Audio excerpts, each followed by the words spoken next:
Mennonite family vanished in 1992. 20 years later, a young woman unravels their hidden truth.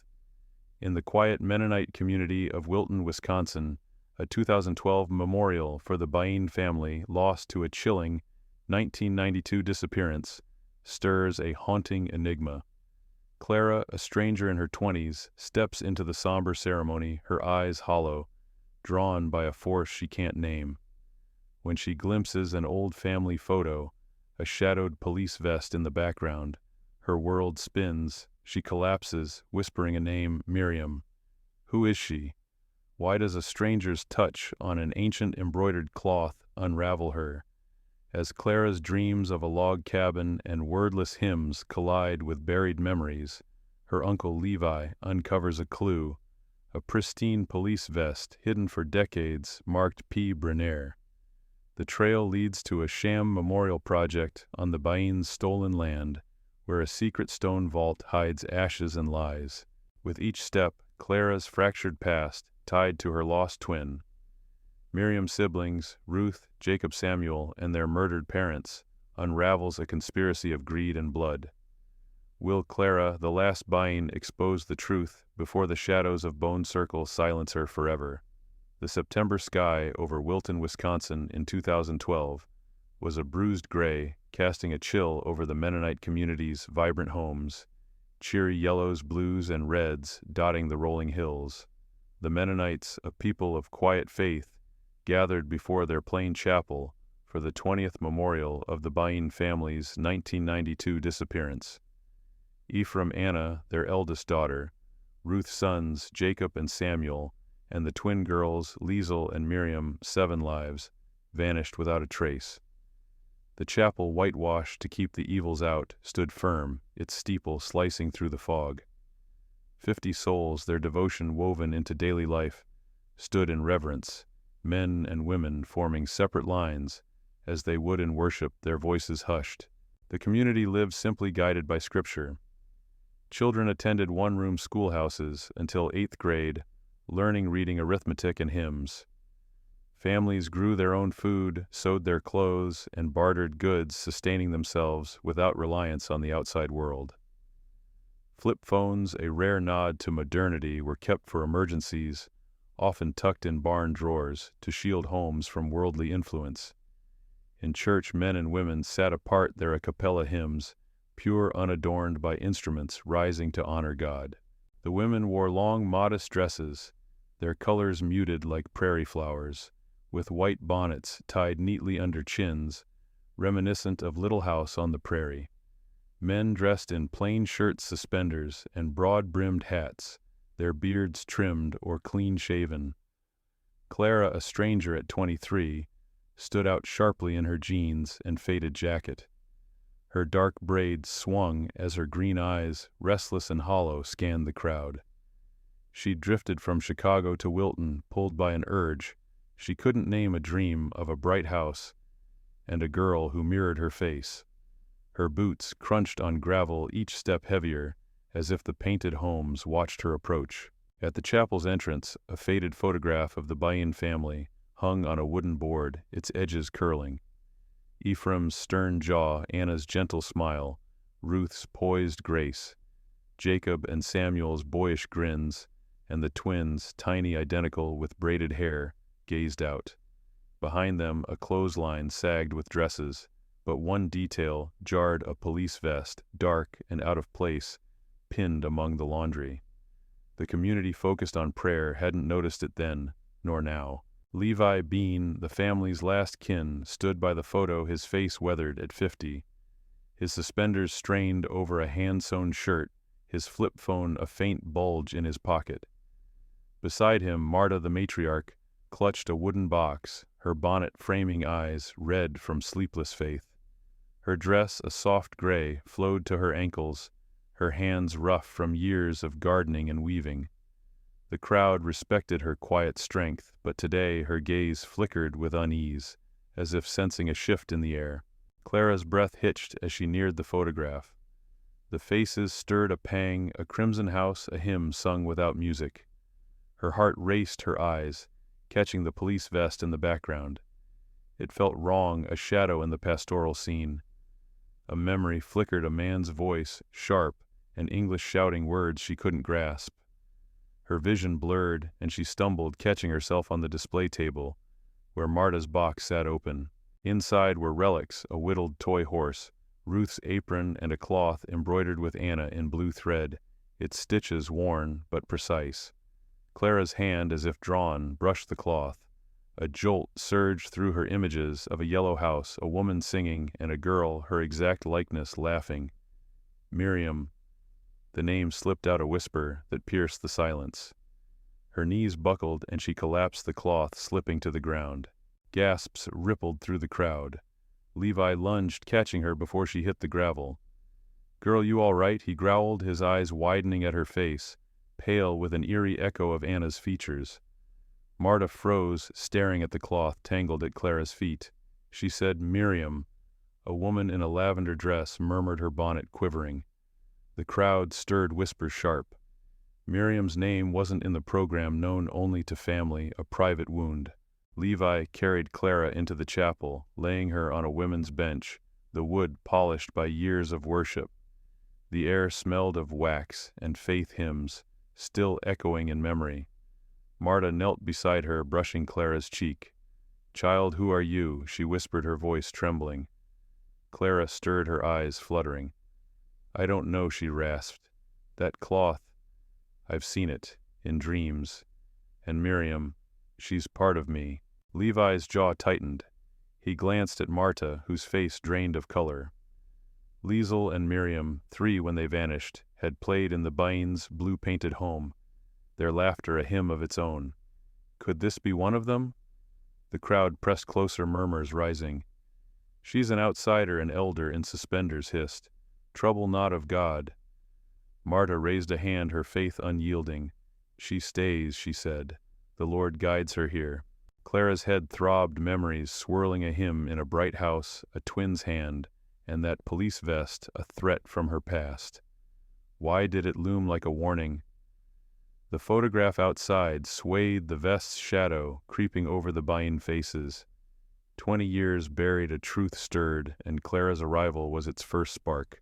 The chapel's wooden walls seemed to close in, as Clara sat on the bench, her head still spinning from the collapse. The scent of polished oak and wax lingered, a reminder of the Mennonite community's unyielding faith. Outside, the crowd's whispers buzzed like wasps, their plain dresses and suspenders swaying in the September chill. Levi Bain knelt beside her, his weathered face taut, while Marta, the matriarch, clutched the embroidered cloth. Clara had touched her bonnet, framing eyes wide with hope and fear. The name Miriam, spoken by this stranger, hung in the air like a ghost stirring a 20-year wound. Clara's green eyes flickered, her voice hoarse. "I see a house, red with a porch. A woman sings, no music, just her voice. And a girl. She looks like me." Her words trembled, each one pulling her closer to a truth she couldn't grasp. Levi's jaw tightened, his suspenders straining as he leaned in. "What else, girl?" Marta's hand, rough from years of weaving for the self-sufficient community, hovered over Clara's shoulder, as if touching her might break the spell. Marta's voice cracked. "Child, turn your head." Clara obeyed, her braid swinging. Marta brushed aside her hair, revealing a small birthmark behind her ear, a teardrop faint but unmistakable. Marta gasped, her fingers trembling. The bean mark. Ephraim had it, Anna too. Liesel and Miriam both carried it. Levi's eyes darkened, a storm brewing. The mark was a family secret not spoken of outside their crimson-painted home, now abandoned. Clara frowned, her mind a jigsaw of fragments. "I don't understand. I grew up in foster homes, no family. But these dreams, they're real. The girl Miriam, she holds my hand, we hide under a table." Her voice broke, and she clutched her chest as if the memory burned. Levi stood pacing the chapel's worn floor. The Beans lived in a red house 2 miles from here. Anna sang hymns to the girls, no music like we all do. His words were clipped, each one a step toward a truth he feared. Marta opened her wooden box, her hands shaking as she pulled out a pair of tiny aprons, hand-stitched with care. One bore Liesel, the other Miriam, in delicate blue thread. "Anna made these for her twins," Marta whispered, holding them out. Clara's breath caught as she touched the fabric, her fingers tracing the name Liesel. A flash hit her, a woman's laughter, a porch painted red. Two girls tying aprons, giggling. Her eyes welled, but she didn't cry. I wore this," she said, her voice barely audible. Levi stopped pacing, his gaze piercing. "Sing something, anything you remember." Clara hesitated, then closed her eyes. A melody rose soft and unadorned, a hymn she didn't know she knew, "Blessed be the tie that binds." Her voice, clear and haunting, filled the chapel, echoing the a cappella tradition of the Mennonites. Levi's knees buckled and he sank to the bench, tears streaming down his face. "That's Anna's hymn," he choked. "She taught it to the twins, only them. No one else in Wilton sang it that way." Marta clutched the aprons, her bonnet quivering. "Levi, it's her, Liesel." The name hung heavy, a prayer answered, and a wound reopened. Clara's eyes snapped open, her heart racing. "Liesel, that's me." The words felt foreign, yet right, like a key turning in a rusted lock. The chapel's silence was deafening, broken only by the distant hum of the crowd outside their bright homes, a kaleidoscope against the gray sky. Levi's voice dropped urgent. "If you're Liesel, where's Miriam? And what happened that night?" The question was a blade cutting through the fog of 20 years. Clara's mind raced images, flashing a man's boots, a police vest like the one in the photo, Miriam's hand slipping from hers. "I don't know," she whispered, "but I hear screams, and a man's voice, not like ours, English angry." Her hands shook, the hymn's echo fading into dread. Marta's eyes narrowed, her faith wrestling with suspicion. "That vest in the photo, it's no Mennonites. Someone came to our land, our home." She glanced at Levi, who nodded grimly. The Bind's disappearance was no accident. Clara's memories hinted at something darker, buried under Wilton's pious surface. The community's self-sufficient life, their rejection of the outside, hadn't protected them. Levi grabbed his flip phone, a relic kept for emergencies, and stepped toward the chapel door. "We need to see the old house," he said, his voice low. "If you're Liesel, something's still there waiting." Clara nodded, her fear mingling with resolve. The red house of her dreams wasn't just a memory, it was a clue, a thread to unravel the fate of Miriam, Ruth, Jacob, Samuel, Ephraim, and Anna. Outside, the crowd grew restless, their whispers sharp with doubt. "She's trouble, an elder in a broad-brimmed hat," muttered, his suspenders taut. But Marta stood firm, her gray dress a beacon of authority. "This is God's will," she declared, clutching the aprons. Clara rose, unsteady, the name Liesel burning in her chest. The chapel's whitewashed walls, meant to keep evil out, seemed to pulse with secrets, and the police vest in the photograph loomed larger, a shadow over the Bayan legacy. As they stepped into the fog, the bright homes of Wilton watched, their colors muted by the gathering dusk. Clara's past was no longer buried. It was clawing its way free, and with it a truth that could shatter the community's fragile peace. The fog clung to Wilton, Wisconsin like a shroud as Levi led Clara through the dusk of September 2012. The Mennonite community's brightly painted homes faded into the mist, their cheer mocked by the weight of the Bean family's mystery. Levi's boots crunched on the dirt path, his plain shirt and suspenders straight from a prairie tale, damp with evening chill. Clara, still in her outsider's jeans, followed, her heart pounding. The name Liesel echoed in her mind, a tether to a past she barely grasped. Marta trailed behind, her gray dress and bonnet a quiet anchor, clutching the twin aprons as if they could summon the lost. The Bain farm, 2 miles from the chapel, loomed ahead, its red paint peeling like old wounds. The Mennonites lived by faith and toil, growing their own crops, sewing their clothes, and singing a cappella hymns to keep their souls pure. Their whitewashed chapel, built to keep the evils out, stood distant now, powerless against the secrets buried here. Levi's flip phone, tucked in his pocket, was a grudging link to the world they shunned, useless in this forsaken place. The farmhouse sagged, its windows dark, the porch creaking under their steps. This was home, Levi said, his voice rough. Ephraim, Anna, the kids, Ruth, Jacob, Samuel, and you twins, Liesel and Miriam. Clara's breath hitched her green eyes, scanning the decayed boards. A memory flickered laughter, a hymn, Miriam's hand in hers. She stepped inside the air, thick with dust and ghosts. The living room was frozen in time, hand-stitched quilts draped over chairs, a Bible open on a table. Clara's fingers brushed the quilt, and a flash hit her, a woman's voice singing, "Blessed be the tie," without music as Mennonite tradition demanded. "Mama sang here," she whispered, her voice trembling. Levi's eyes narrowed, watching her like a hawk. "What else do you see?" He pressed his faith, wrestling with dread. Clara moved to the kitchen, her steps instinctive, as if the house itself guided her. The floorboards groaned, and she froze her gaze, locking on a loose panel near the stove. "Here," she said, kneeling. Her hands, shaking, pried the panel open, revealing a hidden compartment. Inside was a tin box, rusted but intact. Levi and Marta exchanged a glance, their breaths held. "Anna hid treats for you and Miriam," Levi said, his voice low. "No one else knew." Clara opened the tin, finding crumbs of long-gone cookies and a folded paper, a child's drawing, scrawled in crayon. It showed a red house, two girls with braids and shadowy figures circling their forms, jagged, menacing.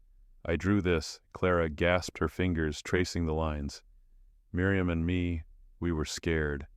The shadows felt alive, a memory of boots stomping, a man's voice, barking in English, not the soft cadence of Mennonite speech. Marta's bonnet quivered. "What man?" she asked, her voice sharp. Clara's eyes clouded, her voice distant. "He wore a vest, like the one in the photo. He shouted, and Miriam pulled me under a table." Her hands clenched, the drawing crumpling. "I hear screams. And a place on a hill, houses all the same." The memory was a splinter, sharp and incomplete, but it burned. Levi's face hardened. He rummaged through a corner chest, its wood carved with Mennonite simplicity, and pulled out a neatly folded garment. He shook it open, a police vest, dark and heavy with P. Brenner, stitched inside. Clara's breath caught the vest, matching her vision, its presence a violation in this self-sufficient home. "Found it years ago, hidden," Levi said, his voice grim. "Thought it was nothing. Now—" His words trailed off the vest, a link to the night his brother's family vanished. Marta clutched the aprons, her faith shaken. "This is no coincidence, Levi. The Lord's revealing something." Her gray dress rustled as she stepped closer, her eyes fierce. Clara stood, the drawing in one hand, her other touching the vest. Another flash, Miriam's terrified eyes, a man's shadow looming the hill's houses, glowing under moonlight. "They took us there," she whispered. "The hill. It's close." Levi's flip phone buzzed, startling them, a rare call, likely from the community's elder, checking on their absence. He ignored it, his focus on Clara. "You're Liesel," he said, his voice firm. "And this house is talking. We need to find that hill." Clara nodded, her fear giving way to resolve. The drawing's shadows seemed to pulse, hinting at a truth buried for 20 years. The farmhouse creaked, as if protesting their intrusion. Clara's mind raced, piecing together fragments, the vest, the hill. Miriam's hand slipping away. Why was she spared, and where was her twin, her siblings, her parents? The Mennonite life, its bright homes, its hymns, its rejection of the world, hadn't protected the Bynes. Something darker had invaded, and this vest was its mark. Marta's voice broke the silence, a prayer whispered in the gloom. "Lord, guide us to the truth." Her bonnet cast a shadow, her hands folding the aprons with care. Levi tucked the vest under his arm, his suspenders taut with purpose. "We'll come back at dawn," he said. "The community can't know yet, not till we're sure." As they stepped outside, the fog thickened, swallowing the red farmhouse. Wilton's painted homes glimmered faintly, their colors muted by night. Clara clutched the drawing, its crayon lines a map to her past. The hill loomed in her mind, its houses a puzzle piece in the Byne tragedy. The vest's weight, the shadow's menace, and Miriam's absence pressed on her a storm-gathering strength. The chapel's steeple, distant but stark, stood as a reminder of faith. But faith alone wouldn't unravel this. Clara Liesel was no longer just a stranger. She was the key, and the farm's secrets were only the beginning. Somewhere in the fog and the hill's silent houses, the truth waited sharp as a blade ready to cut. The dawn broke cold over Wilton, the fog curling around the Mennonite community's brightly painted homes like a serpent guarding secrets. Levi, Clara, and Marta stood at the edge of the Bain farm, the red farmhouse sagging behind them, its peeling paint a silent cry. Levi's suspenders strained over his plain shirt, his broad-brimmed hat shadowing eyes sharp with purpose. Clara, still in her outsider's jeans, clutched the crayon drawing from the farmhouse, its shadowy figures haunting her. Marta's gray dress and bonnet fluttered her hands, gripping the twin aprons, her faith a flicker against the darkness of their quest. The Mennonite's life, self-sufficient, rooted in Scripture with a cappella hymns, and school ending at 8th grade, felt distant now. Their whitewashed chapel's vow to keep the evils out, no match for the truth clawing free. Clara's memory of the hill with houses burned a beacon in her fractured past. "It's close," she said, her voice steady despite the tremor in her hands. Levi nodded, his flip phone tucked away. "We start with the land records," he said, leading them to the community's small library, a shed-like building beside the chapel. Inside, dusty ledgers lined hand-carved shelves, a testament to Mennonite thrift. Clara's green eyes scanned the pages as Levi flipped through deeds, his calloused fingers pausing on a 1993 sale, the Bean land sold to a company called Heritage Plain Developments. "Heritage Plain," Levi muttered, his voice low. "They built on our ground." Marta's bonnet quivered, her lips moving in silent prayer. Clara's heart raced, the names sparking a vision. Identical houses on a hill, their windows glinting like eyes. "That's it," she whispered. "The hill. It's theirs." Levi's jaw tightened, and he pulled a crumpled map from the ledger, revealing a development plan. A mock Mennonite memorial, complete with a chapel built atop the Bine's stolen acres. The trio drove Levi's old truck, its engine rattling to the hill 2 miles north. The Heritage Plain site loomed a cluster of half-built homes, their uniformity alien to Wilton's vibrant palette. A sign boasted a tribute to Mennonite heritage, but the chain-link fence and security lights screamed deception. Clara's stomach churned, the drawing's shadows merging with the real. This was the hill of her nightmares, where Miriam's hand had slipped away. Levi parked in a ditch, his plain clothes blending with the dusk. "I'll go in," he said, his voice a growl. "You two stay put." Clara protested, but Marta's hand, rough from years of gardening, gripped her arm. "Let him, Liesel," she said, the name still jarring. Levi slipped through a gap in the fence, his figure vanishing into the site's maze of scaffolding and concrete. Inside, Levi crept toward the mock chapel, its facade a cruel mimicry of Mennonite simplicity. His boots scraped against gravel, the sound swallowed by the hum of distant machinery. Behind the chapel he found a steel door, half hidden by rubble. It creaked open, revealing a stone vault descending into darkness. The air was damp, reeking of ash and decay. Levi's pulse quickened, his faith tested by the unnatural chill. He lit a match, its flicker illuminating charred debris, cloth, wood, and something harder like bone. A worker's voice echoed nearby, careless and cold. "Bone circles done." Cleared the old stuff to meet code. Levi's blood ran cold. Bone circle, a name that mocked the sanctity of burial. Back at the truck, Clara's impatience won. She slipped out, ignoring Marta's whispered plea, and followed Levi's path. Her jeans snagged on the fence, but she pressed on, drawn to the chapel's shadow. Near the vault's entrance she froze, spotting a pile of ash and debris. Her fingers sifted through it, unearthing a scrap of cloth, its blue thread spelling a Ruth's initial from an apron like the twins'.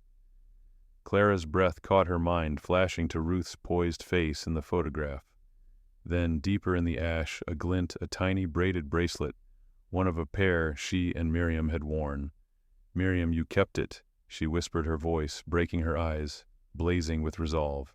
Levi emerged, his face ashen, the match long extinguished. He saw Clara, then the bracelet, and his shoulders sagged. "Found a vault," he said, his voice hollow. "They burned something, maybe everything." Clara held up the cloth and bracelet, her hands trembling. Ruth was here. Miriam, too. Marta, catching up, gasped, her bonnet falling askew. "Lord have mercy," she murmured, crossing herself, her gray dress catching the moonlight. The worker's words, bone circle, echoed in Levi's mind, a sin against the Mennonite reverence for life and death. "This ain't no memorial," he spat. "It's a lie built on our blood." Clara's vision of the hill sharpened screams, a man in a police vest, Miriam's hand torn away. "They brought us here," she said, her voice cold. "That man, Bernier, he's part of this. The vest from the farmhouse, the cloth, the bracelet, pieces of a puzzle pointing to murder, not misfortune." Marta's faith wavered, her hands clutching the aprons. "We need the law," she said, her voice firm despite the tremor. Levi nodded, pulling his flip phone, its glow jarring in the dark. "State police, not local," he said. "Someone covered this up." Clara's gaze fixed on the vault, its mouth a silent scream. The hill, the houses, the chapel, all a facade hiding the Bean family's fate. Her siblings, her parents, her twin gone, but their traces lingered, demanding justice. As they retreated to the truck, the site's lights flickered, casting long shadows. Wilton's painted homes, distant and vibrant, seemed to watch their colors a faint hope against the night. Clara gripped the bracelet, Ruth's cloth tucked in her pocket. The bone circle's secrets were no longer buried, and Liesl Clara was their voice. The truth, sharp and relentless, was rising, and the hill would not stay silent. Levi's suspenders strained his plain shirt, damp with sweat, his flip phone glowing as he dialed the state police. Clara, in her outsider's jeans, gripped Ruth's embroidered cloth, and Miriam's bracelet, her green eyes blazing. Marta's gray dress and bonnet rustled her hands, clutching the twin aprons, her prayers, a whisper against the weight of their findings. The Mennonites' life felt fragile, their whitewashed chapel's vow shattered by the bone circle's secrets. Levi's voice was steel. "We've got evidence, cloth, a bracelet, a police vest. The buying land's a crime scene. The dispatcher promised a team by dawn." Clara's mind churned the vault's ash, and Ruth's R stitching a wound. Her memories sharpened, a man in a vest, Miriam's terrified eyes, screams in the red farmhouse. The hill's houses, glowing in her nightmares, were no dream, they were. This place a graveyard, masked as a memorial. At the state police station by morning, Clara sat rigid, the vest, cloth, bracelet, and crayon drawing spread, before Detective Harlan, a grizzled man with sharp eyes. Levi stood, his broad-brimmed hat in hand, while Marta prayed silently, her faith a lifeline. Harlan's team confirmed DNA on the cloth, Ruth Bean's, undeniable. The bracelet's fibers matched Mennonite thread, and the vest bore Pai Brenner, a retired local cop. Clara's drawing, with its shadowed figures, sealed the case's urgency. Harlan leaned forward. "We'll bring Brenner in. Stay close." Paul Brenner, now 60, was hauled in by noon, his face a map of guilt. Under Harlan's pressure, he cracked, his voice trembling. "Heritage Plain hired me in '92. The Bain's land was prime for development. Ephraim refused to sell, said it was God's gift." Brenner's eyes dropped. "I was told to scare them. It went too far." He described the night storming the red farmhouse, Ephraim's defiance, Anna's hymns, as she shielded her children. Ruth fought Jacob, and Samuel screamed, and the twins Liesl and Miriam hid under a table. "I shot them all," Brenner choked. "Burned the bodies in the hill's vault. The company covered it up, built the memorial to hide it." Clara's voice was ice. "Why am I here?" Brenner met her gaze, tears falling. "You were too small, Liesl. 3 years old, clinging to Miriam. I couldn't. I left you at a Chicago orphanage." He paused, his voice breaking. "Anna sang till the end, begging for you kids." Clara's hands shook, but she held firm. "Did Miriam stay with me?" Brenner nodded. "She held your hand till I tore you apart." The room spun, Clara's twin, a ghost, now real. Marta stepped forward, her bonnet quivering, and wrapped Clara in her arms. "You're home now, Liesel," she whispered, her gray dress a shield. Levi's fists clenched, his faith warring with rage. "You sold our blood for land," he spat. Harlan cuffed Brenner, promising charges, murder, conspiracy, and more. The vault's remains, now under excavation, would confirm the Bain's fate. Clara stood, Ruth's cloth in hand, Miriam's bracelet on her wrist. "They didn't leave me," she said, her voice steady. "They're still here." The truth, raw and jagged, had broken free, but the hill's shadows lingered, a wound unhealed. By spring 2013, Wilton's painted homes glowed under a tentative sun, their reds, yellows, and blues a quiet hope. The Mennonite community gathered at their cemetery, a simple field, beside the whitewashed chapel, for the Bain family's burial. Ephraim, Anna, Ruth, Jacob, Samuel, and Miriam, their remains recovered from the bone circle, lay in hand-carved coffins, crafted by community hands. Clara, now Liesel, stood among them, her jeans traded for a long gray dress, a bonnet framing her face like a figure from the prairie. The Mennonites' life sowing their fields, weaving their cloth, singing hymns without music, embraced her, their faith a balm after 20 years of loss. The ceremony was solemn. Men and women seated separately, their voices rising in a cappella, the hymn, "Blessed be the tie," weaving through the air, pure and unadorned. Levi, his suspenders taut, stood beside Liesel, his eyes wet but proud. Marta, her bonnet steady, held the twin aprons, her prayers now of gratitude. The community, once wary, welcomed Liesel, their self-sufficient world, opening to one who'd returned. A young girl, her dress, a soft blue, approached Liesel, offering a bonnet embroidered with purple orchids, the color of those brought back. Liesel smiled, tying it on her heart full. The coffins were lowered, each name carved in wood. Liesel knelt, placing a bouquet of purple orchids on Miriam's grave, the bracelet gleaming on her wrist. "I kept it, sister," she whispered, her voice soft. The hill's horrors, Brenner's confession, the vault's ashes faded before this moment of closure. Liesel had chosen to stay, learning Anna's weaving, her hands tracing the same stitches on the community's looms. Her flip phone, a relic of her old life, lay unused, Wilton's simplicity her new anchor.